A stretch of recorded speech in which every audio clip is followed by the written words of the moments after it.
Chaos Blast!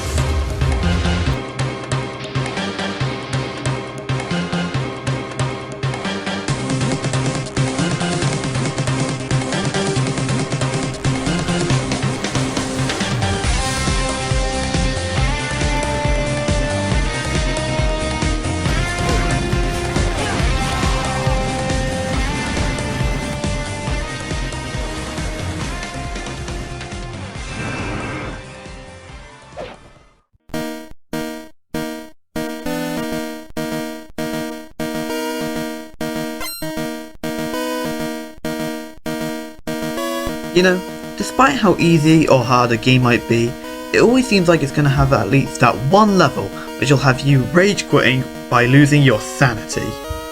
So yeah, it's needless to say I have encountered my fair share of these hard levels. But which ones are the hardest, you may wonder? Well, I've encountered 15 which have really made me a bit angry when playing. So I present to you the top 15 hardest levels I've played in video games. As you've probably guessed by now, only one level per franchise, only from games I've played, and not including any bosses, but boss rushes will be counted. Also note that I'm looking at how annoying and frustrating these stages are. Plus, if there's anything that you disagree with, or anything that you wish to see on this list, just let me know. I don't think we have anything else to say, so let's get my first ever countdown ready and rolling.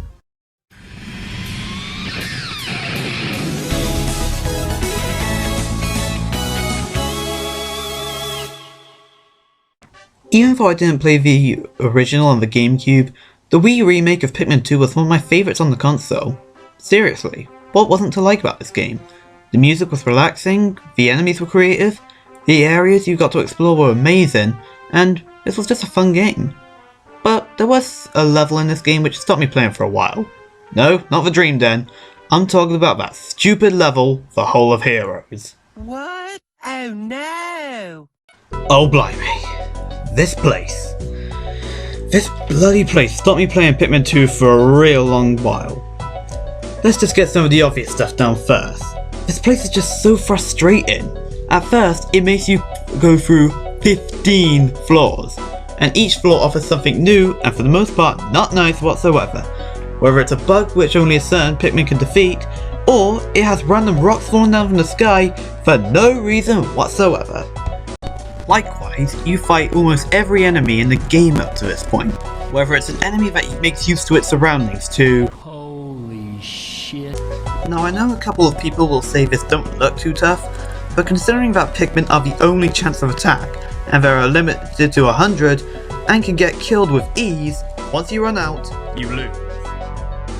On top of that, you need every type of Pikmin in this game to help you defeat certain enemies or traps and retrieve certain treasures, so you better prepare with some sprays before you enter. The final thing which makes this dungeon so hard is that you have to fight almost every single boss in this game all over again. Seriously, you have to fight the Empress Bullblacks with a larvae, the Raging Bloister, and the Man at Legs all over again.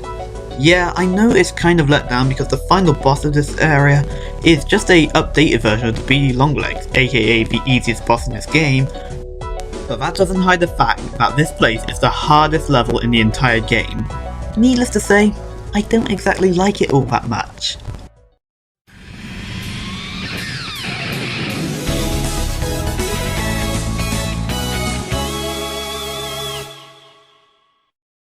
Water Temple. No, God! No, God, please, no! No! No! No! Oh goody. Not only is the Water Temple the most famous dungeon in Ocarina of Time, it's the most famous dungeon in the Zelda series. And not for the right reasons. The Water Temple technically isn't a tough level, it's just long, repetitive, gimmicky, confusing, huge, maze-like, slow, puzzling as water mechanics. Yeah, you get the idea. Yeah, but really, if this place didn't have all that horrid stuff, it would actually be a surprisingly fun dungeon. But, surprise surprise, it carries the traditional water curse and is utterly horrendous. For the most part, the toughest thing about this place is that it's never really clear on what you have to do next in this atrocious place, and constantly having to switch your iron boots, which are the only way to go exploring the water on and off every time. It's agonizing to say the least. This is the only dungeon in the game which I had a month rage quit on because I had no idea how to navigate around the place. The only thing that stops it being the worst dungeon in the series is that the mini-boss and main boss of the dungeon are somewhat enjoyable. Thankfully, the next two dungeons made up for this atrocity. Damn, those dungeons are fun.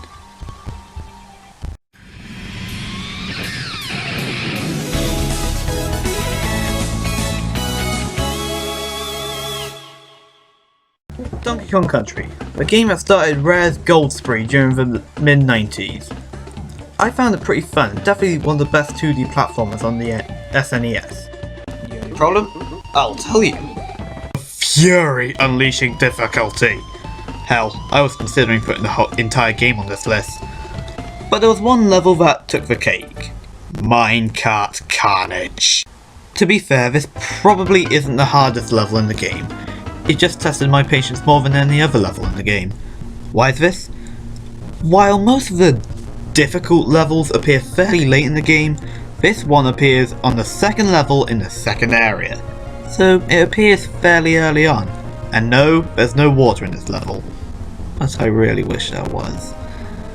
The thing you need to worry about is having to control the cart, because it automatically accelerates for you and you need to make sure you jump over gaps in the track or obstacles. And I know what you're thinking, that don't sound too tough, right? Right? Ah, hell no, this is DK Country, boy, you know nothing of the stuff until you play it. The jumps need perfect timing in order to get past, and some of the jumps require you to plan ahead before the jump actually shows up on screen. And I swear, sometimes I've gone through an edge of a plank. In all honesty, I think this level is a bit broken, and it's definitely the cause of all those refusals I've had to play 2D platformers for a while. And you know what the worst bit is? If you do manage to complete this level, you don't automatically get to save. You have to complete about 3 more levels in order to get the chance to save, so if you've done any of those levels, you have to do this level again.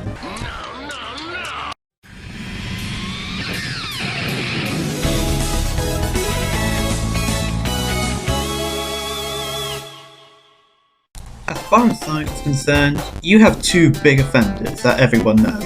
Eggman Land from the HD version of Sonic Unleashed, and the Labyrinth Zone from the original Sonic the Hedgehog. However, I haven't played that much of either of these games, so yeah, I'm kinda stuck. But then this place happened. A place from Sonic and Knuckles called the Death Egg Zone, and it can rot in hell.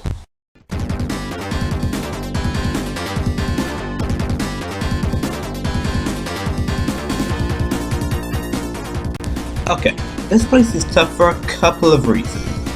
For one, it's the ultimate trick room that flips you upside down, makes you play a pinball style game, releases air from the ground so you feel like you're on some sort of air hockey table, built-in laser platforms, built-in electric traps on the floor, invisible speed paths, and it has some surprisingly difficult bosses as well, especially for a 2D Sonic game. Considering this is the game which has this and this in it, something else that seriously irks me is that you don't always know where you need to go half the time because this place is so big rather than being pretty linear, like earlier levels in the game. Now, some people are probably wondering why I only put the Sonic and Knuckles version on this list. Well, I'll tell you why. In Sonic and Knuckles, you can't save. Ever. So if you die at any point in this place and lose all your lives and your continues, you have to start at Mushroom Hill all over again. To conclude this, not only does the Death Egg prove to be a seriously difficult spike for the player playing this for the first time, but it's still a tough level even now.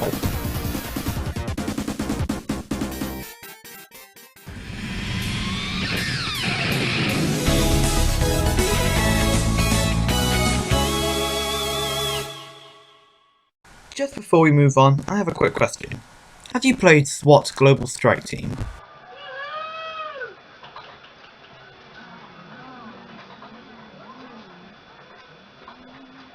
Oh well, at least somebody has. Anyway, this was the title made for the PS2 and Xbox, and it was beast. Don't be put off because it's an FPS. It actually plays differently to other FPS games, and it's actually pretty fun, even today, and has one of the toughest levels in history. The Pac-Man Affair. Just to let you know, I couldn't find any good music from this game, so instead you're just gonna have to listen to a VR training theme from Metal Gear Solid. Okay, I'm being serious. I hate this place. Very much. What makes this game exceptionally harder than most FPSs is that you have a health bar in this game, and you can't regain any health if lost. Damn you, game. And there are more enemies in this place than any other level in the game, which are spread into the most awkward places and can deal a fair bit of damage if you aren't paying attention. And if your teammates get killed, that means you lose and go back to the last checkpoint. But it's just a regular FPS, isn't it? Surely it's not that, right? Right? Ha! You get nothing. Not only does this level take forever, and for a very long level, there are very few checkpoints in this game. So each checkpoint has about 5 minutes difference in between them. So you best keep an eye out. Sure, this mission is relatively easy on easy, because you have 9 pieces of health. On medium difficulty you have 5 pieces of health, and on hard you only have 3. That's it. But wait, the toughest part is yet to come. Without doubt, the toughest bit is when you have to make your way to the top of an abandoned Air Force base to stop a missile from launching, and once you think it's all over... Unfortunately, while you stop the missile, I can start it again. Oh, come on. Okay, this is the tough bit. You're most likely low on health no matter what difficulty you're on, and there are a ton of enemies waiting for you and can counter every weapon you have, so prepare for some torture. Just one thing before we get to number 10. Will we ever get a sequel to it? Sequel to this game, Sierra.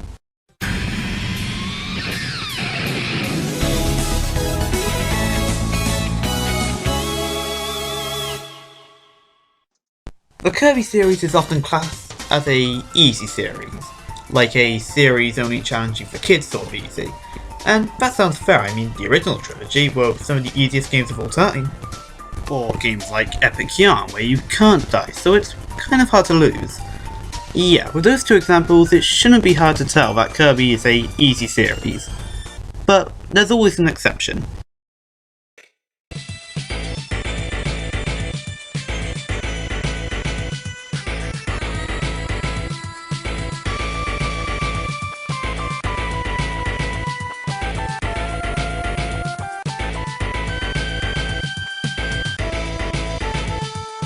The true arena from Kirby Superstar Ultra is brutal, to say the least. It's just a painful boss rush which makes you battle every boss who has Mega Evolved from their previous bosses. Hell, they even gave Wispy Woods and the Fofa Twins a power up. It's also unfair that this got rid of the max tomatoes that you can eat it between fights, and replaced them with regular tomatoes, which only restore about a sixth of your health. Considering they were the things that saved me during the arena and helped the hero, makes this true arena an absolute killjoy. What about your other opponents? What do they offer? Well, you have to fight every tough mini-boss again, and you have to fight the bosses which you only fight once. Master UD, Wham Bam Jewel, hell, even Galactonite people, freaking Galactonite. Sure, they let you bring a companion with you, but considering they're about as useful as Luke Triton, they are just there to get in the way and absorb hits. And this is all tied up by the final opponent of the true arena, as well as the final boss in the game, Marxel. I hate you, Marx.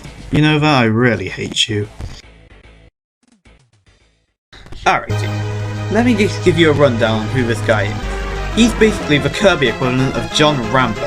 He has a crap ton of weaponry, like chucking paintball bullets at you, launching sonic booms at a short distance like a boomerang, launch himself across the map, spread seeds across the place that turn into Axel the Red style forms, shoot Hadoukens across the map. And you know what the worst part is? If you lose to this guy, you have to fight the entire true arena all over again. Okay, I can't think of any ending jokes, so to conclude this, I'm just going to leave you with Marxel screaming. Fatality.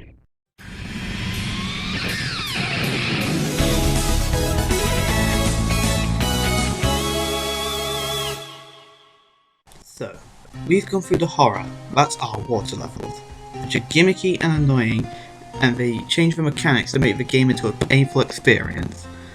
We have also gone through the terror that are vehicle sections, because they turn the gameplay into a completely different section which utterly humiliates you when you look like a rookie when you're actually an expert. So then you have the question which nobody has dared to ask. What happens when you put them both together? Well, you must have a pretty horrendous level. In that case, Coral Canyon fits the bill perfectly.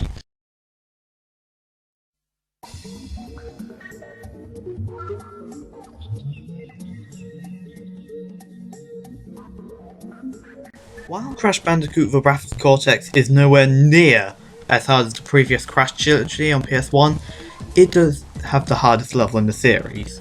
Why? Because it mixes two of the most frustrating game mechanics known to gamers, water and vehicles, together. The submarine in this section control really floaty, so it can make contact with anything that's a threat with ease, and they are just about every corner. Sure, you can fight back, but your weapons are near useless because they can only shoot forward and down. Combine this with enemies who travel across the screen in mere seconds, often lead to a lot of death sequences. Yeah, you could argue it gets easy once you come out of the submarine and onto the aquadive and stuff, but since you're in the submarine most of the level, I think that just makes it a hard level altogether. And that time trial deserves to be sent to hell and burnt to the ground. Okay, I'll be honest, the normal version of this level isn't too hard. There are checkpoints scattered all over the place, and that makes this level somewhat fair. In time trial mode, however, there are no checkpoints, and this is a pretty long level.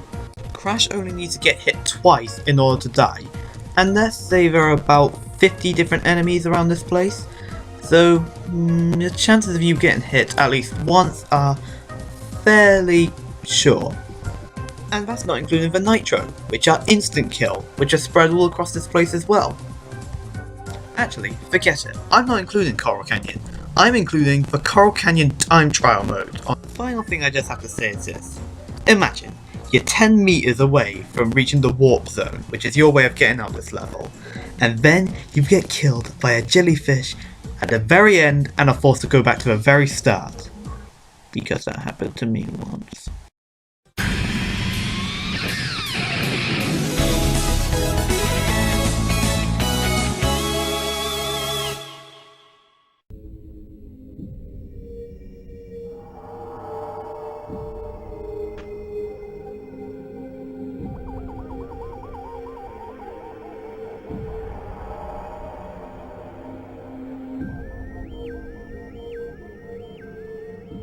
Now, there were plenty of places from the Metroid series which could have taken a spot on this list, like the Phase on Mines from Prime, Sector 6 from Metroid Fusion, or Meridia from Super Metroid.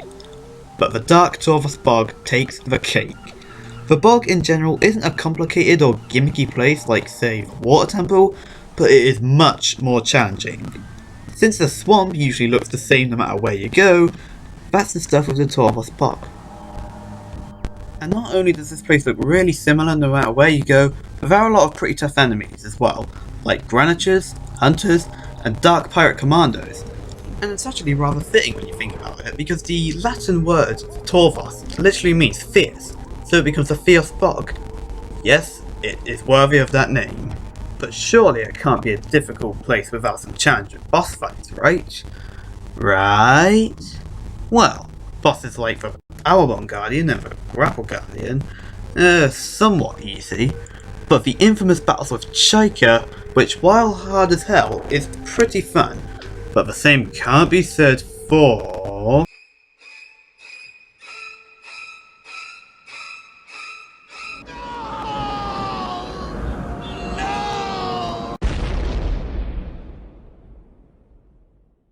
I hate you, Bruce Guardian.